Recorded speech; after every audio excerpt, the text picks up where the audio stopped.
이번 주 우리에게 주실 하나님의 말씀은 여호수아 1장 1절부터 9절의 말씀입니다. 여호수아 1장 1절부터 9절의 말씀.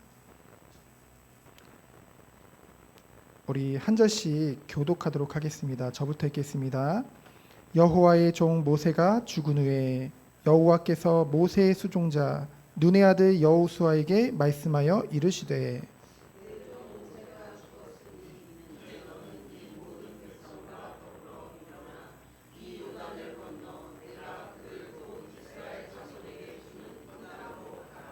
내가 모세에게 말한 바와 같이 너희 발바닥으로 밟는 곳은 모두 내가 너희에게 주었노니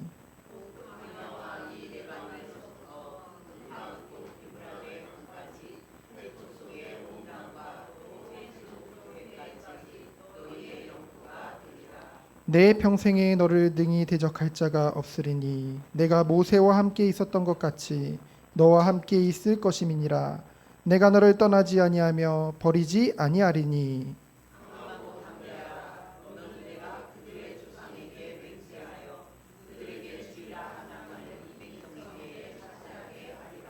오직 강하고 극히 담대하여 나의 종 모세가 내게 명령한 그 율법을 다 지켜 행하고 우로나 좌로나 치우치지 말라. 그리하면 어디로 가든지 형통하리니.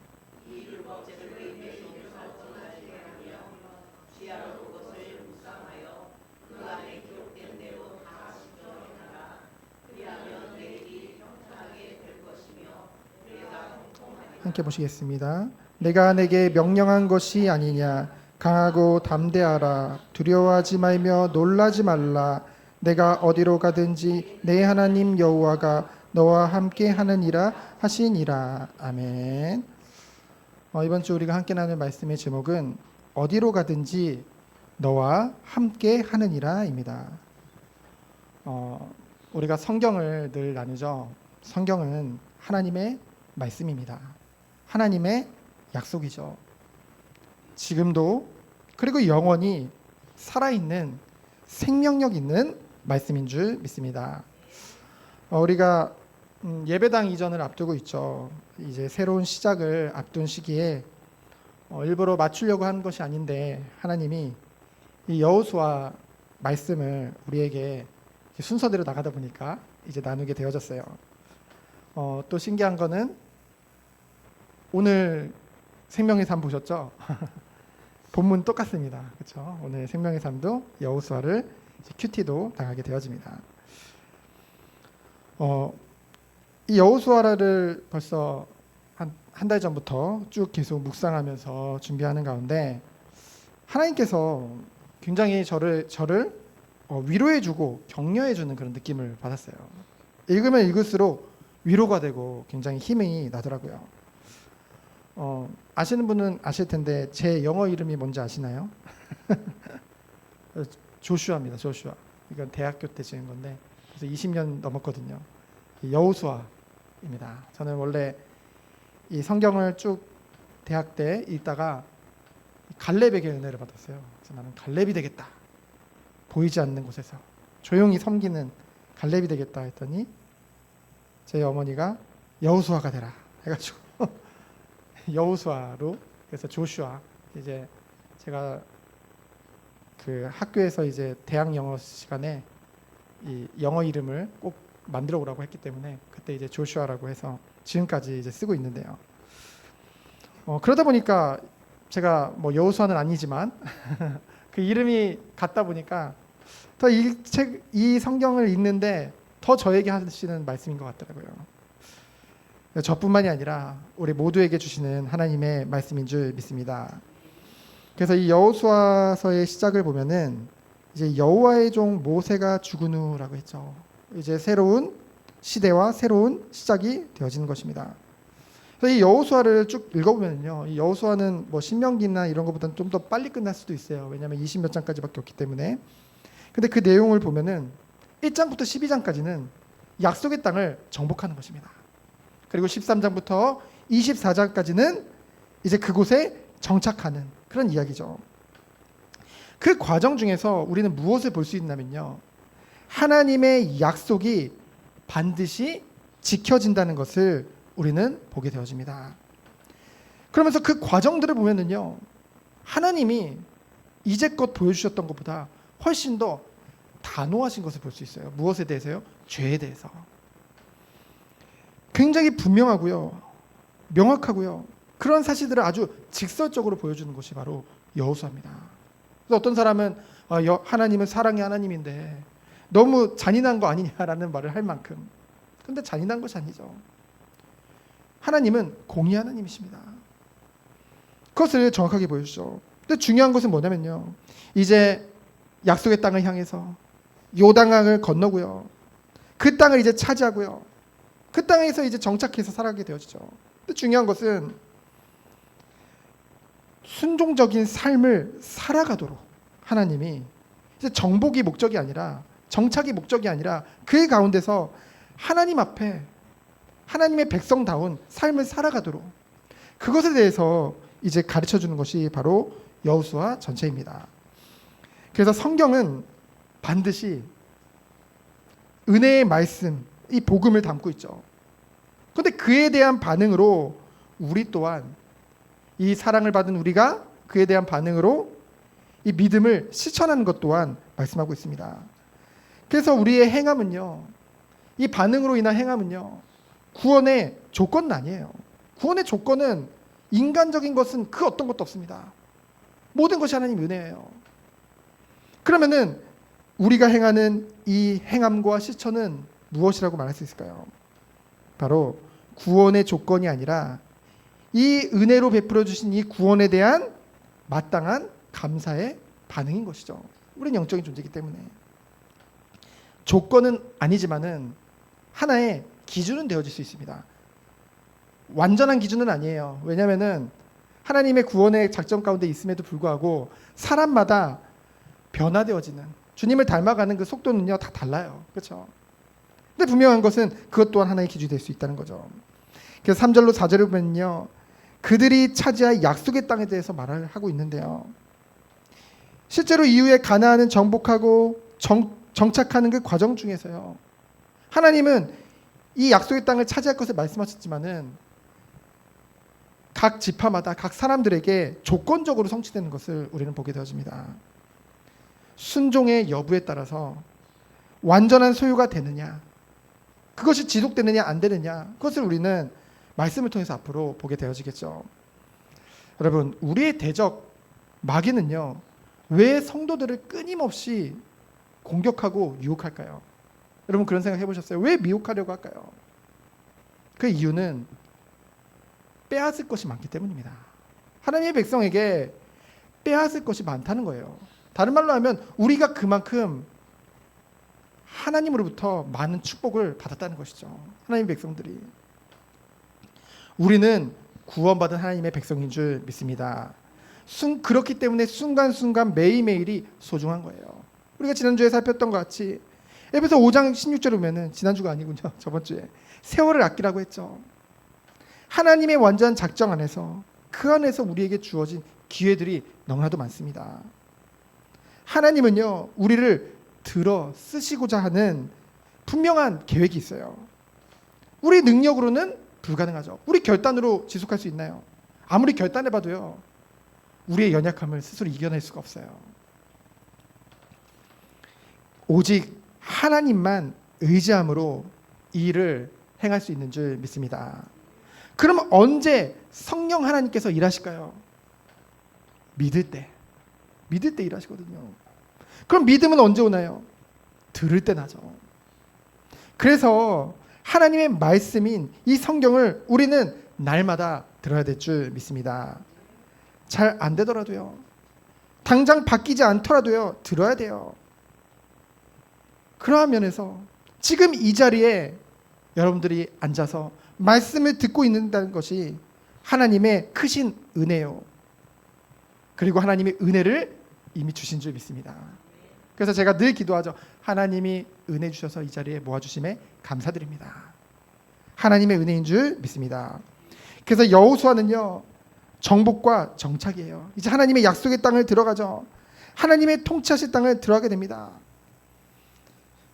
그런데요, 그 가운데 하나님이 함께 하시는 그 비밀이 없이는 안 된다는 거죠. 하나님의 임재라고 하잖아요. 우리가 그렇잖아요. 우리 스스로 보면 너무 연약하죠. 우리가 가는 가정, 그리고 또 업의 현장, 우리가 어느 곳에 가든지 그곳에 하나님이 임재하지 않으신다고 한다면은 우리는요 캄캄해요. 우리 자신을 보면은, 우리를 둘러싼 환경을 보면요 캄캄합니다. 늘 우리는 주님의 임재를 바라죠. 근데 하나님의 속성을 보면은요, 하나님은 어떤 하나님이에요? 거룩하신 하나님이에요. 죄와 완전히 상반되어져 있죠. 하나님의 그 백성인 성도와 이 교회에 하나님께서 임재하시는데요, 하나님은 임재하실 때 하나님의 본성과 상반되는 것은 반드시 근절하도록 요구하신다는 것이죠. 끊임없이 말씀을 통해서 우리에게 요구하시는 거예요. 그 반응으로. 그래서 가나안 정복 과정을 통해서요 우리는 보게 됩니다. 약속의 땅, 그 가나안 그 자체가 목적이 아니라는 거죠. 하나님의 목적은 하나님의 약속을 성취하는 가운데 올바른 질서를 갖춘, 이 올바른 질서라는 말을 왜 하냐면요, 너무나도 사람들이 자기 소견대로 멋대로 질서 없이 행하거든요. 그 모든 것들을 다 하나님 백성답게 갖추게 하시는 그런 거룩한 그런 이들을 우리는 이 여호수아서를 보게 되어집니다. 여호수아를 통해서 보게 되어집니다. 그래서 하나님께서는 올바른 질서를 갖춘 백성과 함께 거주할 땅을 이제 되찾는 그런 이야기가 바로 여호수아서라는 거죠. 그래서 여호수아서에 나오는 하나님의 메시지는 한결같습니다. 주석을 쭉 읽어보니까요, 뭐라고 표현되어 있냐면요, 안심시키기, 지시하고 격려하고 하나님의 선물에 대한 확증을 주시는 것이 바로 여호수아 이야기입니다. 그래서 사실 이제 예배당 이전을 두고 뭐 굉장한 큰 교회로 옮기는 게 아니잖아요. 그럼에도 불구하고 저는 앞서 인도받는 중에 마음에 때로는 부담도 오고요. 그러다가 때로는 확신도 또 왔다가 또 흔들렸다가 이런 것을 보게 되어지더라고요.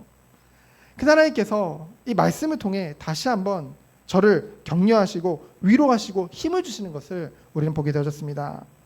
하나님께서 이 정원교회를 시작하실 때 주신 확신이 있거든요. 그래서요 믿음이 생겨요. 현실을 보면 부담이 될 수 있지만은 하나님께서 처음 이 교회를 세우실 때 주셨던 그 언약과 믿음이 있기 때문에, 그리고 또 이 여호수아서를 통해서 하나님 다시 한번 확증시켜 주시니 너무 감사하더라고요. 그래서 하나님께서 이 여호수아 말씀을 그대로 저에게 그리고 우리에게 하나님이 주시는 말씀인 줄 믿습니다. 그래서 첫 번째로 이제 여호수아서를 들어가다 보니까 개관이 좀 길었어요. 이제 본론으로 들어가서 첫 번째로 이 모든 백성과 더불어라고 했죠. 1절부터 4절입니다. 여호수아는요 얼마나 부담스러웠겠어요. 1절을 보면은 여호와의 종 모세가 죽은 후라고 했죠. 그럼 모세가 누군가요? 이 여호와의 종이라는 걸 요즘은 다 갖다 쓰는데 목사님들이 막 다 자기들가 여호와 종이라는데, 이 여호와의 종이라는 걸 성경에서 함부로 쓰지 않았거든요. 뭐 그렇다고 해서 모세를 뭐 신격화시키거나 그런 건 아닙니다. 그러나 분명한 것은 이 모세는 어쩌면 유일무이한 인물이었어요. 하나님이 쓰신. 그도 그럴 것이 우리가 성경 출애굽기가 굉장히 두껍죠. 신명기까지 굉장히 두껍습니다.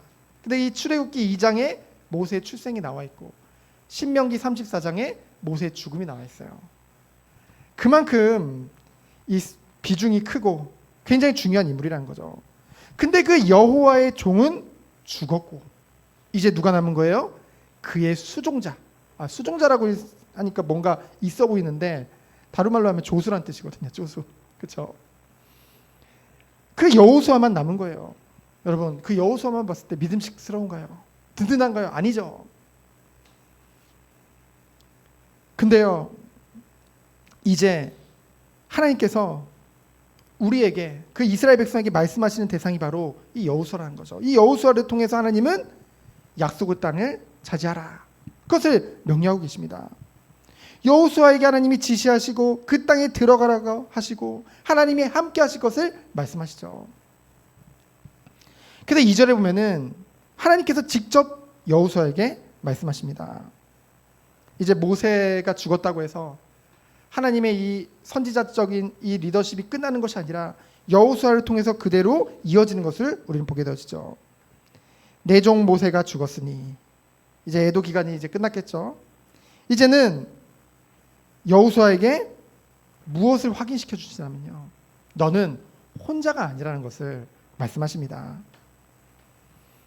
하나님의 소명으로 주어진 이 사명이요, 홀로 이루어지는 것이 아니라는 거죠. 2절 말씀 보면은 뭐라고요? 하나님의 백성과 함께,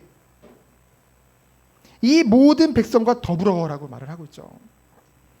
그리고 이스라엘 백성들을 여호수아와 더불어 약속의 땅을 선물로 받은 자들이라는 것을 다시 한번 말씀하고 있습니다. 여호수아는 자기 혼자라고 생각했을 수도 있어요. 모세가 처음 부름받을 때 그랬잖아요. 아니라는 거죠. 모세에게는 누구 예배해 두셨다고 하셨어요? 기억나세요? 형 아론 예배해 뒀고 다 예배해 놨다고 했잖아요.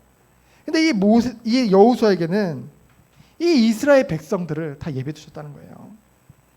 그들과 더불어 약속의 땅을 함께 선물로 받았다는 것이죠. 너를 위한 것이 아니란 거예요. 그러면 3절로 4절에 보면은 내가 모세에게 말한 바와 같이 너희 발바닥이 밟는 곳, 이건 미래에 일어날 일이죠. 근데 하나님은 모두 너에게 주었노니, 완료형을 쓰고 계세요. 이미 주셨다는 거죠. 이어지는 4절에 보면요, 창세기 15장 18절에 아브라함에게 말씀하신 그 지경이죠. 그 약속의 땅이죠. 그것이 지금까지 연속해서 성취되는 것을 우리는 보게 되어집니다. 이 지명이요, 매우 중요해요. 우리는 그냥 다 가나안 땅이라고 생각하지만은 하나님이 어떻게 이 땅 하나하나를 차지하게 하시는지요, 그것을 우리가 앞으로 보게 되어지겠죠. 그리고 2절에 보면은 그들이라는 복수형을 썼고요. 3절 4절에도 이것이 계속 이어집니다. 이 2절에서 그들이라는 복수형을 쓴 것이 3절 4절에서도 이어지죠. 너희에게 모두 복수형이에요. 주님은요, 장소를 말씀하실 때 여호수아 한 개인으로서가 아니라 이스라엘 백성의 일원으로서 말씀하신 거예요. 여호수아 개인에게 말씀하신 것이 아니라 그대로 적용시키신 것이죠. 때로는 이제 우리가 성도로서 세상에 살아가는 가운데 많은 착각을 할 때가 있습니다. 뭐냐면은 우리는 혼자라는 생각을 할 때가 너무나도 많아요. 근데 혼자가 아니라는 거죠. 저도 그런 생각을 할 때가 있거든요. 때로는 나 혼자서 이 모든 걸 하는 건가? 아니라는 거죠. 우리 정원교회 성도와 함께 하나님께서 약속하시고 그 약속을 이루어 나가실 줄 믿습니다. 그래서 두 번째로 내가 어디로 가든지 5절부터 9절에 나오죠. 5절에 보면은 신명기 11장 25절 말씀과 같이 너희를 능히 당할 자가 없다라고 했어요. 5절에서는 너라는 단수형을 썼죠. 특별히 지도자로 부름받은 여호수아 개인에게 하나님이 특별한 격려를 하고 계시는 거예요. 그래서 여호와의 함께하심이, 임재하심이 계속될 것을 말씀하시죠. 내 평생에 너를 능히 대적할 자가 없으리니. 여러분, 순간이 아니라 평생에 너를 대적할 자가 없다고 말씀하셨어요. 모세와 함께 있던 것 같이 너와 함께 있을 것을 말씀하셨죠. 그러면서 뭐라고 말씀하셨어요? 내가 너를 떠나지도 아니하며 버리지도 아니하리니. 그렇기 때문에 6절에 뭐예요? 강하고 담대하라. 내가 맹세하여 주리라 한 땅 이 백성에게 차지하게 하리라. 그래서 오직 강하고 극히 담대할 것을 말씀하셨죠. 그래서 여호수아가 품은 용기는요, 그냥 내가 힘내야지, 내가 용기 내야지, 그래서 용기가 난 게 아니라요, 하나님께서 주신 사명에 대한 그런 영적인 준비와, 그리고 어떤 상황 속에서도 하나님이 함께 하시겠다는 그 임재하심에 대한 약속, 그 확신으로부터 온 줄 믿습니다. 우리가 앞으로 어느 곳을 가든지 이런 확신은 흔들리지 말아야겠죠. 주님은 우리와 늘 함께 하신 줄 믿습니다. 7절에 보면은요, 율법을 다 지켜 행하고 우로나 좌로나 치우치지 말라. 그리하면 어디로 가든지 형통하리니. 여러분, 왜 사람들이 자꾸만 우로나 좌로나 치우쳐서 행하게 되어질까요? 왜 한쪽으로 자기 소견대로 그곳으로 가게 되어질까요? 결국은 기준이 없기 때문입니다. 기준이 없으니까 좌로 치우쳤다가 우로 치우쳤다가 하는 거예요. 우리에게 분명한 영원한 기준이 있습니다. 바로 하나님의 말씀이죠. 하나님의 말씀만이 영원한 줄 믿습니다. 완전한 우리의 기준인 줄 믿습니다. 그래서 이 율법책을 내 입에서 떠나지 말게 하며 주의하러 그것을 묵상하여 그 안에 기록된 대로 다 지켜 행하라. 성경은 하나님 말씀이죠. 우리가 어느 곳에 가든지 하나님께서 저에게 말씀하셨어요. 말씀하시는 것 같았어요. 너는 지금껏 해왔던 것 같이 하나님의 말씀만을 전해라. 이 말씀만을 정하면 된다. 다른 기준이 없다. 오직 하나님의 말씀만이 분명한 기준이요 영원한 기준이다. 그것을 가르치고 지키게 하라. 그 말씀을 우리에게, 우리 정원교회에게 주신 줄 믿습니다. 그래서 저는 요즘 공부하는 게 너무 재밌어요. 힘들기도 하지만 재밌습니다. 왜냐하면은 다른 게 아니라 하나님의 말씀인 성경을 어떻게 하면 잘 전달할 것인가에 모든 수업에 초점이 맞춰져 있거든요. 제가 보니까 이 설교학이라는 것이 결국은 방법이나 기술이 아니더라고요. 그것은 당연한 거고 중요한 것은 성실입니다. 성실. 성실하게 준비해야 돼요. 성령께서 하실 거야. 성령이 말하게 하심을 따라 이러면서 제가 성경 이거 설교 준비 하나도 안 올라오면은 성령이 어떻게 역사하실까요? 제가 정말 이 성경을 주의하면서 하나하나 원어로 살펴보고 그 뜻을 묵상하는 가운데 하나님이 크신 은혜를 저에게 주시거든요. 그렇죠? 그것을 잘 전달하는 것, 최선을 다해 전달하는 것, 거기에 가장 기본이 되는 것이 바로 성실이라는 것입니다. 더욱더 성실한 목회자가 되길 원합니다. 여러분이 기도해 주세요. 이제 지난번에도 말씀드렸지만 이제 월세가 그만큼 비싸지잖아요. 속된 말로 본전을 뽑아야죠. 매일매일 예배당에 가서 함께 기도하며 말씀을 준비하고 그런 시간을 더 성실하게 임해야겠다라는 생각을 하게 되었습니다.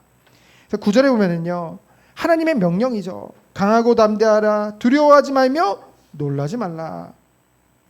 내가 어디로 가든지 내 하나님 여호와가 너와 함께 하느니라. 하나님은 절대로 우리를 놓치지 않으십니다. 어디로 가든지 우리 주 하나님께서 영원히 우리의 평생에 함께 하시는 줄 믿습니다. 우리에게 그래서 중요한 것은 뭐래요? 어디로 가는 것이 중요한 것이 아니라 누구와 함께 하느냐가 중요한 거예요. 그래서 마지막으로 너희는 그 말을 기억해라. 여기서 너희는 누굴까요? 여러분, 민수기 함께 나눈 지 한참 됐죠? 그 민수기 32장에 그런 장면이 나와요.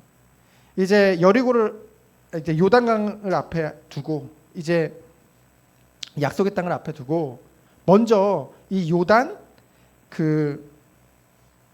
건너편 이 동쪽을 이제 먼저 차지하게 되어집니다. 그렇죠? 그곳을 먼저 전쟁으로 정복하게 되어져요. 왜냐하면은 거기를 정복하지 않고 그 땅을 가게 되면은 뒤에서 공격을 받을 수도 있고요. 그렇죠? 여러 가지 문제가 되기 때문에 그 땅부터 정복하게 되어지죠. 아직 서편은 정복하지도 않았습니다. 근데 이곳에 나오는 르우벤 지파와 갓 지파와 므낫세 반 지파, 이제 동쪽에 요단 동쪽 지파라고 이제 표현을 하죠. 그들이 뭐라고 얘기하냐면은 우리는 자녀들도 많고 사실 다른 지파도 마찬가지거든요. 아이들도 많으니까 먼저 이곳을 나눠달라는 거예요. 아직 땅 정복하지 않았는데 다 함께 여기 정복해놓고 그러면 다 함께 가서 또 이 땅을 정복해야 하고 그 다음 전체를 나눠야 되는 건데 먼저 자기들 이 땅부터 달라는 거예요. 어쩌면 굉장히 이기적인 요구였죠. 그리고 그렇잖아요. 만약에 이들이 이곳을 차지해 놓고 안 가게 되면 어떤 일이 벌어질까요? 앞서 같이 전쟁을 치르고 이 땅을 분배받지 못한 자들이 불만을 가질 수도 있잖아요. 그래서 사실 정복 전쟁을 앞둔 시기에 가장 중요한 것이 마음을 하나로 모으는 거거든요. 그런데 과거에 그들이 뭐라고 이제 모세에게 약속을 했어요? 우리에게 이 땅을 주면은 우리가 앞서서 서편 땅을 정복할 때 우리가 형제들 맨 앞에 서서 앞서 싸우겠다. 그리고 그 땅을 정복하고 난 이후에 그 어떤 재물이나 그 어떤 땅도 요구하지 않겠다. 그러한 약속을 했었거든요. 너희는 그 말을 기억하라. 그때 그 말을 기억하라는 거예요, 지금. 그러면서 먼저 10절부터 11절을 보면은 이제 그 요단 동편 지파들에게 말하기 이전에 이스라엘 백성 전체에게 하나님이 명령하는 것이 나옵니다. 여러분 11절을 보세요. 진중에 두루다니며 그 백성에게 명령하여 이르기를 무엇을 준비하래요? 양식을 준비하라. 이것을 이제 주석에 보면은 뭐라고 표현이 되어 있냐면은 단순히 식량을 준비하라는 것이 아니란 거죠. 믿음과 순종을 준비하라는 것입니다. 이제까지 여러분 광야에서의 삶은 어땠어요? 그들이 농사지었나요? 그들이 일했나요? 아니죠. 하나님이 먹이시고 입히셨어요.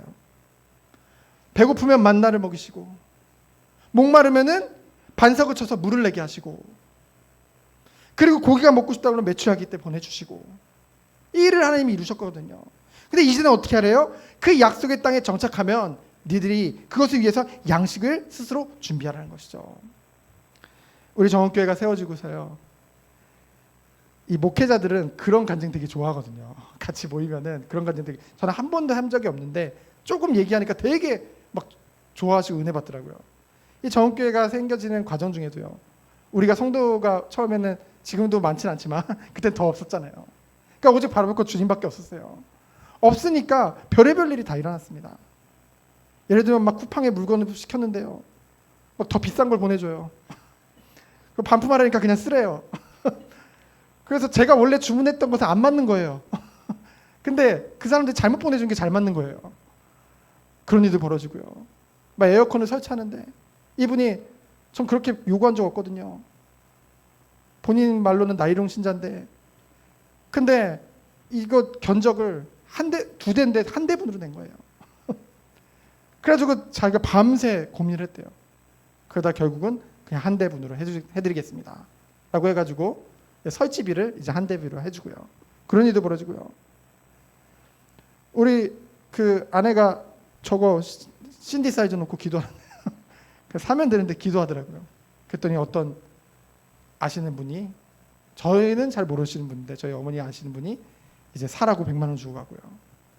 그리고 또 이거 고친다고 이제 좀 이제 확장 공사를 했잖아요. 작년에 확장 공사를 했는데 그때 그냥 확장 공사 하기 때문에 이제 평일 예배를 못 드리니까 이제 그거를 유튜브에 광고를 올렸어요. 그랬더니 누가 보시고 저희 교회 다니신 분이 아니거든요. 1,000만 원을 헌금하셨어요. 그래가지고 저희 공사비는 그렇게 많이 안 들었는데 어쨌든 하나님이 막 채워주시는 걸 봤거든요. 그래서 그런 모든 과정들을 볼 때 하나님이 진짜 광야에서 만나와 메추라기를 보내듯이 하나님께서 이 교회를 이끌어 가시는 것을 우린 보게 되어졌거든요. 그럼 여기서 양식을 준비하라는 것은 뭐냐면요. 주석에 있는 걸 그대로 읽어드릴까요? 이제는 광야의 만나 시대가 끝나고 인간의 노동과 순종을 통한 공급의 시대가 시작되어진다. 아멘. 이제껏 정원교회는요. 진짜 만나와 메추라기로 지금까지 왔거든요. 그리고 여러분들의 헌신으로 이제껏 왔거든요. 이제는 하나님께서 저는 이렇게 들었어요. 우리 성도님 한 사람 한 사람을 하나님이 축복하실 것이다. 아멘. 저 원래 이런 설교 잘 안 하는데 하나님이 축복하신 줄 믿습니다. 그리고 딱 마음에 와닿더라고요. 그래서 하나님께서 다른 사람들 바라보지 않고 다른 교회 바라보지 않고 하나님께서 여기 계신 모든 자들을 축복하셔서 하나님이 모든 것들을 공급해 줄 줄 믿습니다. 그래서 뭐예요? 양식을 준비하라. 하나님이 그렇게 하실 줄 믿습니다. 제가 항상 말씀드리지만은 빚내서 하는 것은 성경적이지가 않아요. 여러분들 하나님이 그냥 마음 주시는 대로 인색한 마음으로 드려서는 안 됩니다. 사람 앞에서도 아니에요. 그렇죠? 감사함으로 하나님 마음 주시는 대로 함께 인도받으면서 나아가면 되어지는 것이죠. 그래서 뭐예요? 사흘 만에 그곳에 이제 요단을 건너 그 땅에 들어갈 것을 말씀하셨죠. 사흘이라는 시간은요 상징적인 숫자입니다. 성경에서 아주 짧은 준비 기간을 통해서요 하나님이 계획하신 거라고 한다면은 신속하게 하나님이 이루어 나가는데 우리는 우리에게 요구하시는 건 신속한 순종과 신속한 결단이라는 것이죠.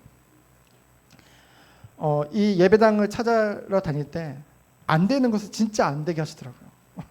어떻게든 안 되게 하시더라고요. 근데 하나님의 계획이 맞다고 한다면은 하나님이 억지로가 아니라 앞서서 저는 항상 성격이 느긋하거든요. 하나님이 쭉 밀어붙여가지고 인도하시는 것을 보게 되었습니다.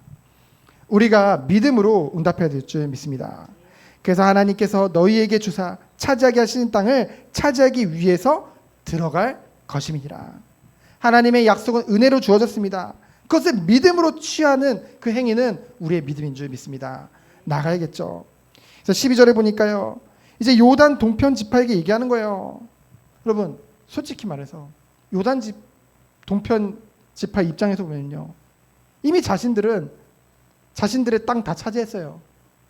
그때 말로 정착해서 안정화됐단 말이죠. 사람이 뭐 상황에 따라 그럴 수도 있지 이러면서 말을 바꿔서 태평하게 그냥 자네들 가서 싸우십시오. 우리는 이곳에 후방을 지키겠습니다. 그래도 뭐 어떻게 할 수가 없잖아요. 그렇죠? 그러면 어떻게 될까요? 아까도 말씀드렸지만은 그런 일이 벌어지면은요. 전쟁을 앞두고 있는데 중요한 전쟁을 앞두고 있는데 많은 혼란과 많은 분열이 일어나게 될 거예요. 근데 14절에 보니까 너희 형제보다 앞서가서 그들을 돕되 이 모세에게 약속한 대로 그대로 행하라 라고 얘기를 하죠. 그때 16절에 보면은 만약에 그들이 거부하고 그냥 요단 동편에 주저앉았으면요 전쟁도 하기 전에 전체 사기는 다 떨어졌을 거예요. 그런데 어떻게 했어요? 그들의 반응이요 굉장히 은혜롭습니다. 여러분 17절 18절을 읽어보면요 17절 18절에 그들의 반응이 어땠어요? 오히려 우리는 범사에 모세에게 순종할 것 같이 당신에게 순종하려니와 오직 당신의 하나님 여호와께서 모세와 함께 계시던 것 같이 당신과 함께 계시기를 원하나이다. 오히려 격려를 해줘요. 이 동편지파가요. 그리고 또 뭐라고 얘기를 해요? 누구든지 당신의 명령을 거역하며 당신의 말씀을 순종하지 아니하는 자는 죽임을 당하리니 오직 강하고 담대하소서. 오히려 이 동편지파가 어찌 보면은 이 지도를 받고 있는 그런 백성들이잖아요. 근데 그 지도자를 향해 오히려 격려하며 오직 강하고 담대하소서라고 고백을 하는 것을 우리는 보게 되어지죠. 여러분 이것을 봤을 때 어떤 마음이 드나요?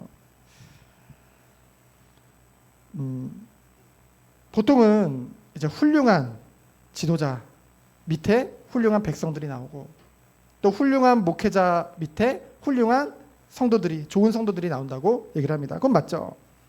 근데 훌륭한 지도자는요 훌륭한 백성이 만들기도 합니다. 그 훌륭한 목회자는요 또한 훌륭한 성도가 만들어내는 그런 일도 벌어진다는 거죠. 그래서 한쪽이 아니라 일방적이 아니라 피차 복종하라고 했잖아요. 백성들이요 지도자를 위해 기도와 격려를 아끼지 않았을 때 그 지도자는 맡은 바 소임을 훌륭하게 감당하고 힘을 내는 것을 우리는 오늘 말씀을 통해 확인하게 되어지죠. 그래서 우리 성도님들 한 사람 한 사람은 서로 정말 기도해주는 성도님들 되어지길 축원드립니다. 한 명이 강함이 아니라요. 여러분 한 사람 한 사람이 하나님 앞에 바로 서서요. 우리 한 사람 한 사람이 다 하나님만을 의지하면은 안 되어질 것이 없겠죠. 못 이룰 것이 없겠죠. 하나님께서 하나님을 의지하는 자들의 믿음을 받으셔서 주님의 일을 이뤄나가실 줄 믿습니다. 그래서 저는 정말로 소망을 품고 있어요. 그리고 희망을 가지고 있고 확신을 가지고 있습니다. 뭐냐면은 하나님께서 이 정원교회를 하나님이 세워나가실 줄 믿습니다. 부족한 저이지만 저를 좋은 목회자로, 그리고 좋은 성도로, 좋은 교회로 세워나가실 줄 믿습니다. 왜요? 우리 하나님이 좋으신 하나님이시기 때문에. 그래서 기대합니다. 우리가 끝까지 믿음을 잊지 않고 끝까지 함께하며 승리하는 우리 모든 정원교회 성도님들 되어지기를 예수 그리스도 이름으로 축원드립니다. 시간 기도합니다. 하나님 감사합니다. 완전하신 하나님 언약을 바라보며 승리하는 우리 모든 성도님들 되도록 주께서 축복하여 주옵소서. 살아계신 예수 그리스도 이름으로 기도합니다. 아멘.